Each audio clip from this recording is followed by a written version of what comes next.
pulmão, as pessoas esquecem, né? No dia a dia, muitas vezes as pessoas ficam preocupadas com o coração, as pessoas ficam preocupadas com o cérebro, doença de Alzheimer, e esquecem de outros órgãos essenciais, nobres para a vida. Entre eles nós temos o rim, nós temos o pulmão. Né? A gente pode falar outro dia até sobre o rim, a questão renal, função renal. Então o pulmão ele tem uma função, mais de uma função no nosso organismo. As pessoas olham o pulmão como algo simples e esquecem dele. Nós utilizamos o pulmão diuturnamente, né? Não podemos viver sem o funcionamento a cada instante do nosso pulmão. Né? É o pulmão da vida, né? O foco é realmente onde você elimina o CO2 e busca o oxigênio do ambiente para realmente manter seu organismo vivo. Você precisa ali de um bom pulmão. A questão é que esse pulmão, ele é esquecido e a gente precisa ter uma boa reserva pulmonar. As pessoas pensam que a gente precisa só de uma reserva cardíaca e esquecem que nós precisamos de uma boa reserva pulmonar. Imagine você que se a pessoa tem, à medida que ela vai envelhecendo, esse pulmão tende a ir atrofiando e você observa o raio-x de um pulmão de uma pessoa que não se coloca como um estimulante na atividade física, aquele pulmão que vai ficando mais fino no raio-x. E a pessoa que mantém uma atividade, aquele pulmão mais amplo, mais largo, com uma reserva maior, uma capacidade pulmonar maior. Aí você preste bem atenção, a pessoa chegou a 50, 60 anos, de repente fez uma pneumonia, teve um derrame pleural, por causa diversa qualquer. Quem vai descompensar mais rápido? Vai ter que, na urgência, utilizar um oxigênio correndo mais rapidamente? Aquele que tem uma reserva pulmonar menor. Então é importante manter uma boa reserva pulmonar. Aí a gente tem que salientar nesse sentido de que alguns fatores aceleram a você perder essa reserva pulmonar. O principal, o tabagismo, né?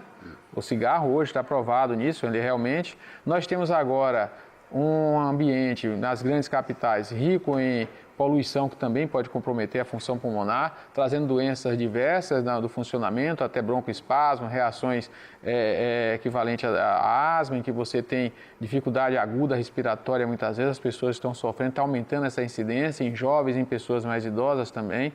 E a gente tem que lembrar que há particularidades nesse pulmão a partir de 50, 60 anos de idade. Então, as pessoas têm que estar atentas a esse pulmão. Você tem um risco, claro, já passou de 50 anos, principalmente quem tem uma predisposição genética, aos cânceres de pulmão. E a poluição está aí. A gente tinha antigamente um medo somente do cigarro, mas hoje a poluição é tão grande, gases diversos na atmosfera, né, principalmente nas grandes capitais, que podem levar a fatores que favoreçam o surgimento de um pulmão, de um câncer primário de um pulmão, mesmo daquele que não é um fumante ou fumante passivo. Então temos que estar atento à questão de que o pulmão ele pode trazer doenças silenciosas, inclusive cânceres.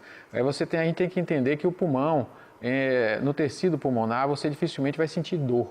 Você não tem ali receptores. Então um tumor pode crescer, um abscesso pode crescer no pulmão sem dor. Se ele não atingir a parte da pleura externa, parietal, da parede mesmo, que são a parte da pleura que tem terminações nervosas, você não vai sentir dor.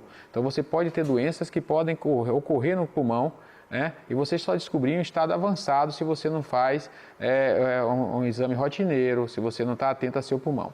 Isso é um ponto. E aí a gente tem algumas particularidades que a gente tem que trazer na questão do pulmão. Algumas pessoas têm infecção respiratória frequente, tem as gripes, as complicações, e muitas vezes depois dos 60 anos você pode ter uma infecção pulmonar, uma pneumonia, e isso é sério. Algumas vezes a pessoa ainda ativa, com todo o gás, 60, 65 anos, 70, aquela pessoa está mantendo uma boa jovialidade, de repente ela perde aquela disponibilidade toda, aquele vigor, e começa a se sentir prostrada, enfraquecida, não tem tosse às vezes, você pode ter menor reflexo da tosse com 70 anos de idade. Falou em tosse, me deu vontade de tosse. Tá vendo? Isso eu estava vendo, olha você, olha essa tosse. Eu aproveitei, essa tossezinha deve ser do... Olha essa tosse, a gente tem que investigar essa tosse. Então o que é que acontece? Essas tosses atípicas assim tem que ser investigadas. Bom, mas voltando para a questão, então você pode ter um processo infeccioso que ele corre em silêncio, em que você pode ter queda do estado geral, sem tosse. Você pode avançar nesse processo infeccioso, sem os sintomas comuns de uma pessoa mais jovem. O reflexo da tosse pode estar abolido. Você pode não ter febre, a pessoa com 70 anos ou mais pode não ter febre e a pneumonia avançar. E de repente só descobrir que realmente está com processo pneumônico já avançado quando já está com confusão mental, sem saber o que tem, onde está, já chegando em uma urgência, ou com taquipneia, com a respiração mais acelerada, que é comum às vezes acontecer, e aí sim, numa avaliação médica, descobrir que já está com a pneumonia avançada. Então as pessoas têm que ficar atentas, porque o pulmão pode esconder um processo que pode trazer risco à vida, né? E é importante, então, todas as pessoas, principalmente a partir de 60, 70, se desconfiar, pedir uma investigação médica em relação ao seu pulmão. E para garantir realmente a maior chance de sobrevida para qualquer complicação, seja uma infecção, um edema agudo de pulmão, no caso de insuficiência cardíaca, é importante ter uma boa reserva pulmonar. E isso se adquire tendo um estilo de vida saudável, com uma boa atividade física. Agora, interessante que, mais uma vez, essa sua explanação esclarecedora sobre maneira. Interessante que há 4 décadas, a gente sempre ouvia falar que aquelas doenças que acometiam o pulmão, principalmente, tuberculose, água na pleura, né, um resfriado muito forte, pneumonia, não tem acontecido com frequência nas pessoas.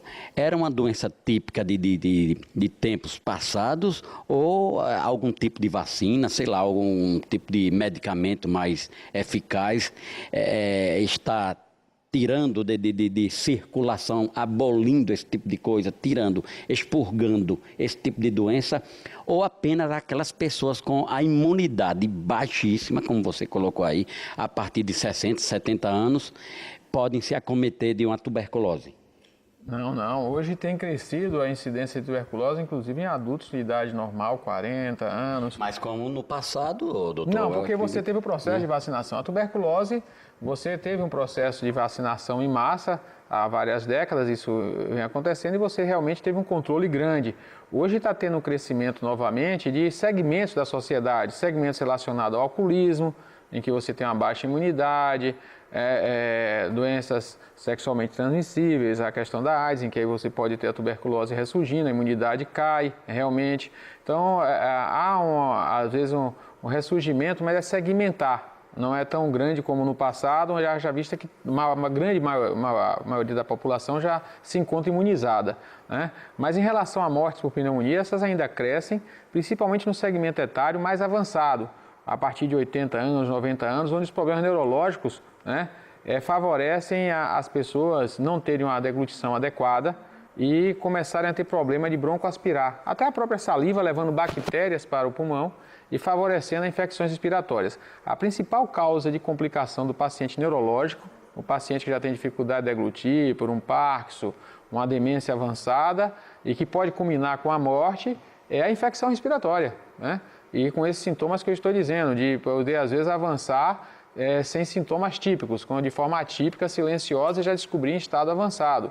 Então tem que estar atento, principalmente as pessoas que cuidam de idosos. Esses idosos, às vezes a pessoa olha assim, o fulano está com Alzheimer, ele está lerdinho mesmo, mas é por causa da demência. Aí nesse caso aí tem que estar atento que a mudança comportamental, a queda de atividade pode ser um processo infeccioso silencioso. E é muito comum às vezes ser uma pneumonia.